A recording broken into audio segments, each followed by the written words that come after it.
Communication par téléphonie mobile, les usagers excellent dans la transmission des messages contenant des mots abrégés. Mais pas tous. Quelques personnes font encore la différence.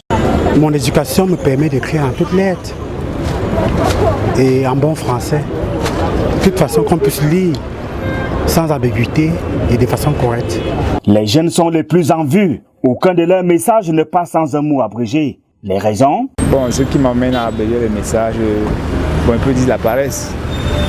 Parce que quand tu abrèges ça part, c'est facile à rédiger. C'est un peu ça. Si je vais écrire, je vous attends, mais JE, VS souvent, vous pour dire vous, attends, c'est... L'intérêt d'abréger le message, pour moi, c'est gagner un peu en temps. Oui, si c'est entre amis ou entre copains, copines, disons. Oui. Ça dépend de la personne à qui je réponds. Pourtant, cette manière d'abréger systématiquement des mots dans les SMS est désagréable, à en croire certains de leurs aînés. Ça dénote juste du mépris qu'on peut avoir vis-à-vis de l'autre. Quand vous êtes en train d'échanger avec quelqu'un, accordez-lui du temps si vous ne voulez pas. Pourquoi vous êtes pressé?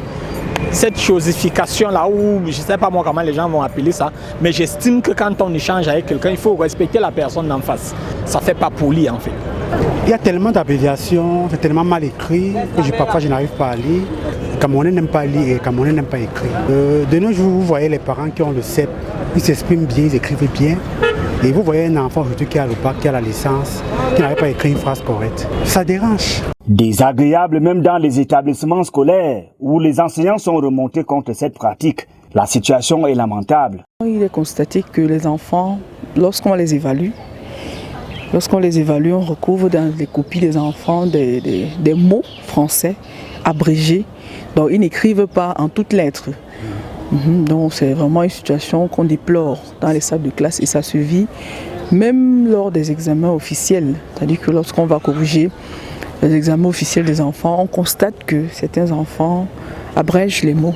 Déplorable dans le sens que les enfants sont censés être formés pour écrire les mots français et ils doivent faire la différence entre le français qu'ils parlent au quartier et l'école, parce que l'école, ils doivent écrire en français, un bon français, parce qu'ils ont les niveaux de langue, ils doivent utiliser son langage courant, son langage soutenu.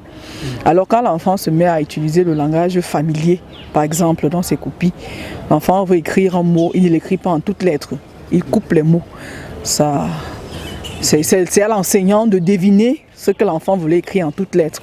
Il est temps que le gouvernement camerounais trouve rapidement des solutions adéquates pour protéger les jeunes scolarisés. L'impact de ces SMS est grave sur l'éducation de la communauté.